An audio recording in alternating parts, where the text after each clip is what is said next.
경남 진주에 사는 베트남 출신 이주노동자 리시홍. 지금 홀로 살고 있는 리시홍의 집에는 유골함이 있다. 베트남의 전통에 따라 숨진 가족들의 유골함을 집안에 둔다. 유골함에는 아내와 딸이 잠들어 있다. 2015년 6월 리시홍 씨는 같은 국적의 베트남인 아내 Y를 만나 결혼했다. 재혼 가정이었다. 당시 아내 Y는 한국인 남편과 이혼을 한 뒤였고 그 사이에 낳은 딸이 있었다. 아내 Y와 그 딸이 지닌 아픔을 치유하고 행복한 가정을 꾸리겠다는 다짐과 함께 시작한 가정. 얼마 지나지 않아 아내의 뱃속에 새로운 생명도 찾아왔고 이 행복은 계속될 것만 같았다. 그때는 저도 한국말 많이 못해요. 그 민나하고 그 다음에 민주도 같이 가족 생활이니까 좀 행복하고요. 그러나 그 행복의 시간은 얼마 가지 못했다. 결혼 후 6개월이던 2015년 12월 7일 끔찍한 사건이 벌어졌다.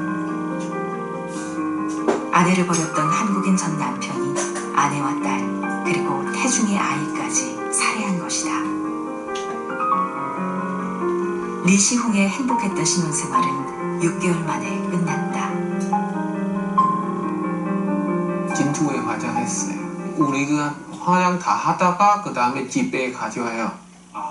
우리 집에 가져하고 내일 아침에 새벽에 바로 베트남에 가요.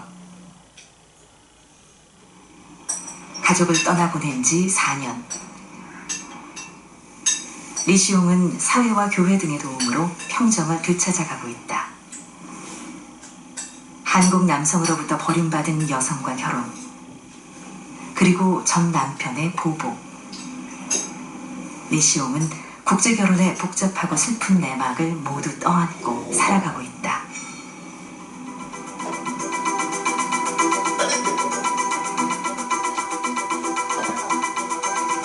인천시 북일동의 국제결혼 피해센터. 안재성 대표가 자신의 집에서 운영하고 있는 국제결혼 피해센터에는 국제결혼에서 실패한 남성들의 문의가 끊이질 않는다. 매주 토요일에는 피해자들이 모여 자신의 처지를 이야기하며 서로를 위로한다. 안재성 대표가 운영하는 국제결혼 피해센터 다음 카페 회원은 18,000명이 넘는다. 안재성 대표가 국제결혼 피해센터를 운영하게 된 것은 자신도 국제결혼에 실패한 경험을 갖고 있기 때문이다. 2007년경에 우즈베키스탄 여성과 국제결혼 중개업체를 통해서 결혼을 하게 됐어요. 그런데 그 중개업자가 처음에 약속하고는 달리 상당한 그 사기 수법으로 저를 괴롭혔고 제대로 된 여성, 제가 원하는 여성이 아닌 다른 여성을 이제 소개를 한 거죠. 그리고 더욱 기가 막힌 것은 이 여성이 술, 담배를 하는데 저는 술, 담배를 못하기 때문에 굉장히 실색이거든요. 그리고 또 그 집안은 또 마약도 하는 집안이고. 국제결혼 피해센터에 모인 사람들은 대부분 안재성 대표처럼 울분에 차 있다. 머나먼 나라에 가서 결혼했으나 하룻밤 지낸 뒤 사라져 혼자서 귀국한 신랑. 외국에서 결혼한 신부가 입국하자마자 공항에서 사라져 신혼의 꿈이 분노로 변해버린 남성. 영주권을 얻자마자 신부가 어디로 가버렸다고 호소하는 남편.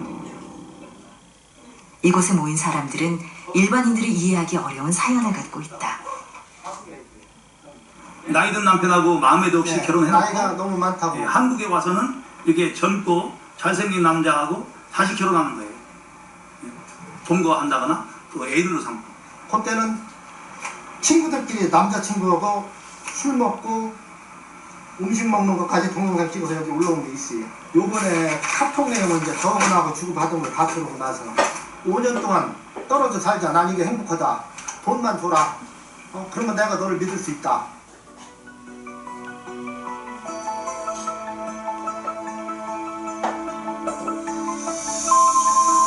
올해 40대인 인천의 김모 씨. 김 씨는 인터뷰 도중 자신의 손을 감싼다. 두 차례나 콩팥 이식을 한 탓에 주기적으로 발작이 일어나기 때문이다. 지난 2010년 캄보디아 여성과 결혼한 김 씨는 아내와의 사이에 초등학교 2학년의 딸을 두고 있다.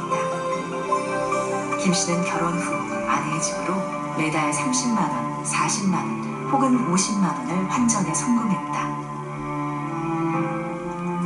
김 씨는 왜 어린 캄보디아 여성과 결혼했을까? 모르는 거죠. 애기 낳고 싶어서. 속성이었어요. 결혼정보업체에서 얘기했으니까, 아가씨들은 여럿 있고, 내가 가서 초이스 하는 건데, 사실상, 솔직히 말해서 초이스 같은 거 싫었었어요. 그 중에서 사장님이 이 양반 괜찮다 해갖고 했었죠. 제가 원했던 건 아닌데, 김 씨는 콩팥 이식 수술의 후유증으로 자신의 몸도 가누기 힘들 때가 많다.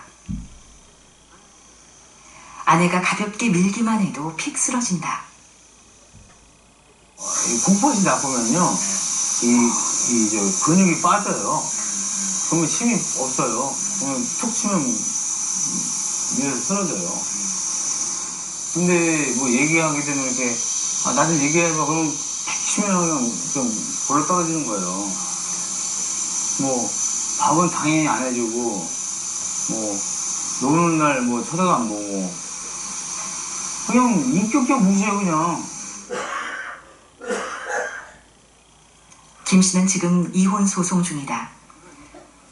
아내가 이혼 소송을 하게 된 사이로 남편으로부터 주기적으로 폭행을 당하고 있다는 점을 들었다. 콩팥 이식의 후유증으로 몸도 가누지 못하는 자신이 아내를 폭행했다는 얘기에 기가 찰 뿐이다. 김 씨는 법정에서 폭행은 자신이 당했다고 항변했지만 받아들여지지 않았다. 법원에서도요, 남자가 맞았다 그러면요, 안 믿어요. 안 믿는다고요. 아무 쓸모가 없어요. 결혼 후 딸까지 낳고 10년 가까이 생활했던 한국인 남편과 캄보디아 아내는 언제부터 멀어졌을까? 김 씨는 아내가 한국 국적을 취득하고 난 뒤 마음이 바뀌었다고 이야기한다. 집에 뭐 12시에 들어오고, 뭐, 밥방 쓴 거는 뭐, 오래됐고, 뭐 7년 이상 썼고, 일단 캄보디아 말로 얘기하다 보니까 대화가 안 되는 거예요. 그러니까 이 사람이 뭘 얘기하는 건지 뭘 얘기하는지. 근데 계속 걱정이 됐었어요.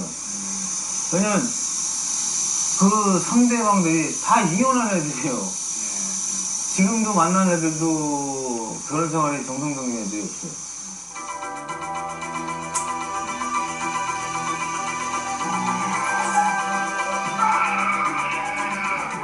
반대로 한국인 남편으로부터 폭행당하는 이주 여성들의 사연이 언론에 자주 오르내린다.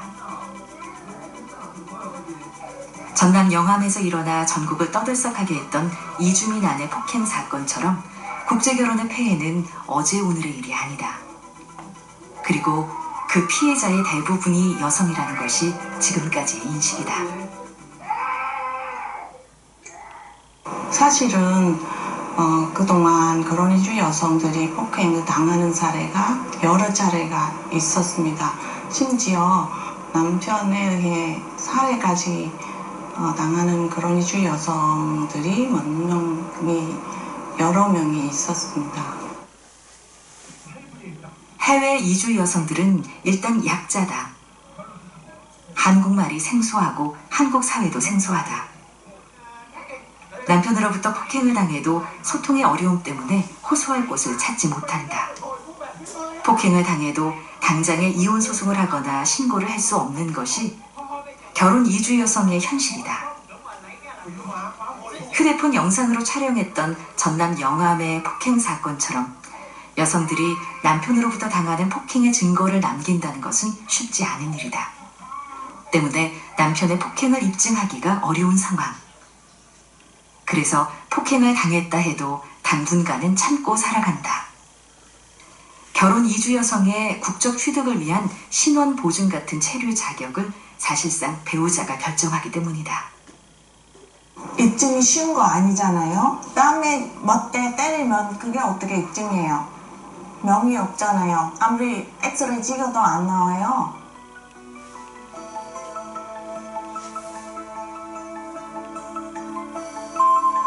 결혼 이주 여성의 또 다른 피해 사례는 버림받는 것이다.